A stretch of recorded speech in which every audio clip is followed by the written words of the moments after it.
Amphibia's back, Jack.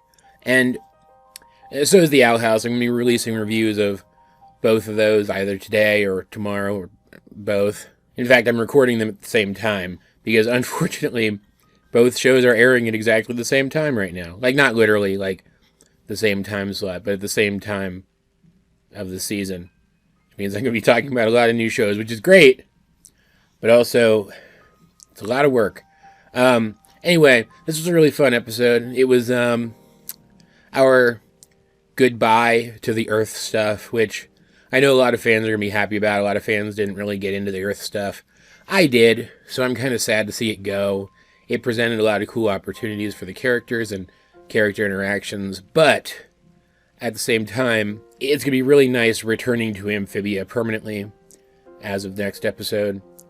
And also, this episode does a really good job of giving us all of that cool Earth stuff one last time. And it's not like all of the Earth-related story stuff is resolved here, especially considering that Andrea still wants to invade the Earth. So, I'm assuming we're going to get like a big climax where the Earth side of stuff and the Amphibia side of stuff has to unite. And we're going to see follow-up to this stuff there. So, missing the Earth stuff doesn't have to be forever. We're going to get more of it, I think. Right? But in this episode, escape to Amphibia and tries to escape to Amphibia. There you go. Summation of the episode over. No, I'm kidding.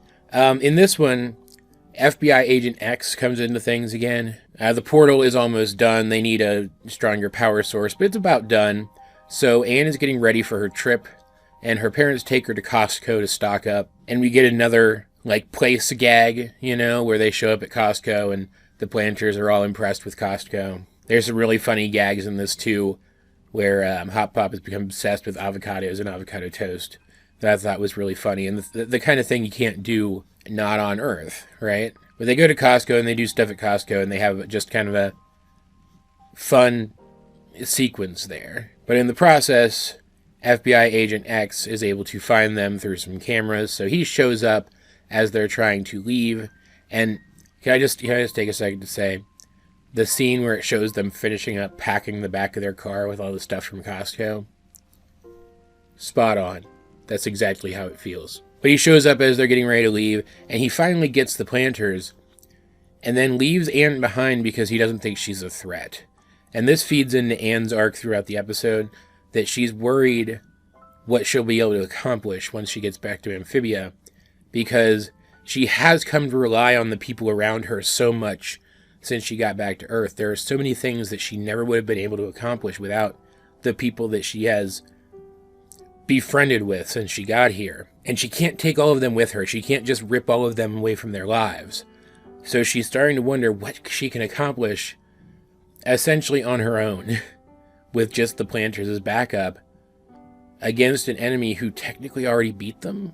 And it feels a little forced into the episode just to give the episode a little bit of emotional weight. But it works pretty well because X doesn't think she's worth even talking to for any length of time. So they call in all their friends and acquaintances that they've met throughout this whole process and explain the things to them they didn't know. We get some people from the Thai community. We get the robot girls, Sprig's little girlfriend from the Spider-Man, Sprig-Man, Frog-Man, whatever that episode was called, And everybody uses their combined skills to get into the FBI base where the planters are being held. But it turns out, oh no, it looks like this was just a scheme to kind of draw out who else might have been helping the planters and capture them all at once, because now they're all captured. And it's only because the portal team snuck away to steal a generator from the base that they end up escaping because the power goes down on the base.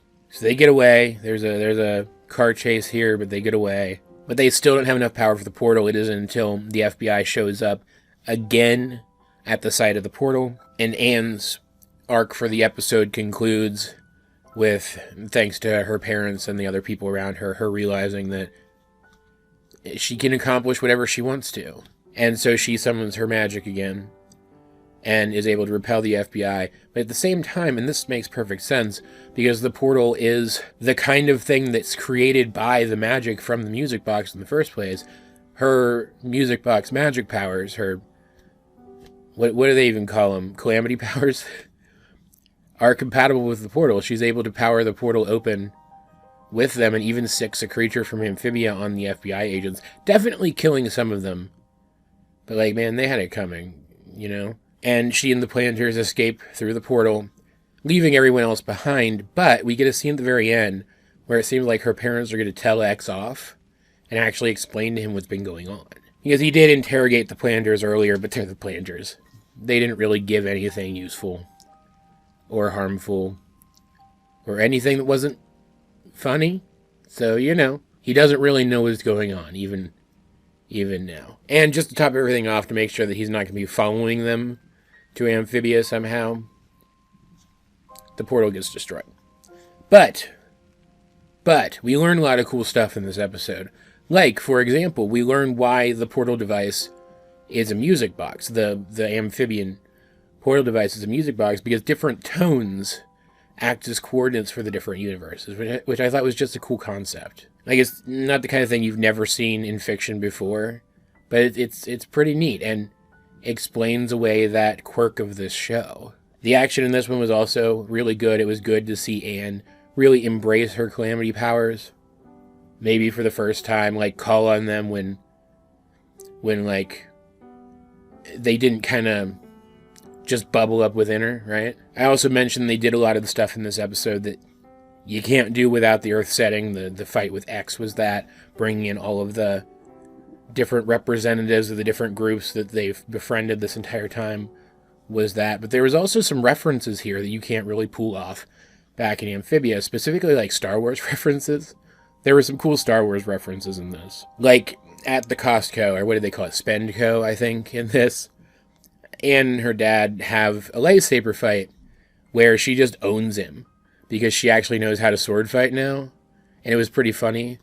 And then there's a shot where her mom does something that would be funny. It would be the kind of thing that they always did in situations like this before Anne went to Amphibia, but now that she's been to Amphibia, it just ends up being a reminder of what happened to Marcy. Just reminding us what happened and maybe foreshadowing something.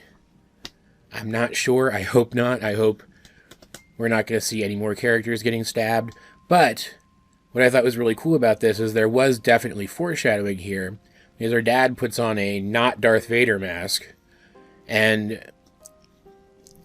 basically the dialogue he speaks here is foreshadowing Anne's first confrontation with the possessed Marcy. And then, because we're already doing Star Wars stuff in this one anyway, later, Anne gets to reenact the really cool Darth Vader scene from the end of Rogue One with a toy lightsaber, which was just extremely funny, but also cool, because, like, they kept a lot of the choreography from that, and the choreography from that was really neat. And so it's just this big, fun dog pile of all of the good stuff that the Earth setting brought us, capped at the end with one of those harrowing scenes of the entire show. They get back to Amphibia, and Anne is so happy to be back, but then she and the planters look out over the destruction that Andreas has wrought upon the first home of some of them and the second home of the other, and they're reminded of what all they have to do. It's very good. It's a very good setup for what's to come, and a really strong goodbye to what we've had for a while now. I liked it a lot. There's not much more to say about it, though. The foreshadowing was really the only meaty stuff here, that and the lore about how the music box works. Also, I guess what I saw as a suggestion that X might be on board with helping the planters if the action does return to Earth later on in the show. But that's really it. It was just a really fun episode that ended in a really strong and poignant way and set the show back on course. Like, even I, as someone who liked the Earth setting and the stuff done in the Earth setting, will freely admit that the show was more fun and more stuff did happen in Amphibia. And we are back in Amphibia now. And I'm very excited about that. I'm hoping now that we're back in Amphibia too, and Sasha has been being the guardian of Wyrtwood, we're going to get some fairly immediate and ongoing and direct interactions between Anne and Sasha. Because Sasha has a lot to answer for to her friend, and also I think they're going to make up, and I really want to see them interact more, because we got a lot of one-on-one interactions between Anne and Marcy for a while. We need some one-on-one interactions between Anne and Sasha now to balance that out. But yeah, it was good. It did everything that I feel like it set out to do. It did everything that I feel like it needed to do. It got me hyped to watch this upcoming run of episodes. And that was its purpose. I do feel bad, though, for Hop Pop, because he had planned to bring Earth avocados back to Amphibia and grow them there and sell them to all the other frogs. Make a fortune off of it, and it doesn't look like that's going to happen. Poor guy. Nothing ever goes his way. It's not like once this is over, they'd have basically unlimited access to a music box portal that would allow him to move freely between the two worlds. At least hypothetically. But yeah, what did you guys think of the episode Escape to Amphibia if you have seen it? Let's get a discussion going in the comment section down below. And while you're down there, you might as well like the video, share it with anyone else who think you would enjoy my content, subscribe if you haven't. You can also check out links to my various social medias as well as the many ways you can help out the channel. Those will be in the video description, but either way, this has been AJ22 and I will talk to you guys later.